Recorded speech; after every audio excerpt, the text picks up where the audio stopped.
তাই বলছি ভক্তবৃন্দ, ভক্তবৃন্দ আপনারা যারা এখানে এসেছেন এই কমিটিদের জন্য একটু আশীর্বাদ করে যাবেন। আজ আমি এসেছি, কাল আমি নাও আসতে পারি। এবছর যারা যারা আছে সামনের বছর আসতে আসতে কেউ থাকবো কেউ থাকবো না। কখন যে কারো প্রাণপাত করে যাবে কেউ আমরা বলতে পারি না।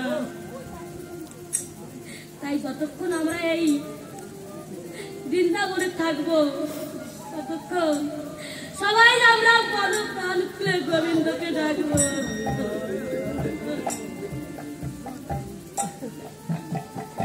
আর সবাই এই কমিটিদের একটু আশীর্বাদ করে যাবেন। জানো প্রতি বছর এমনি করে ভক্তবৃন্দদের ডেকে এনে মধুর বৃন্দাবন সৃষ্টি করতে পারে। আর যেদিন শেষের দিন আসবে, যেদিন শেষের দিন আসবে সেদিন জানো আমার গোবিন্দ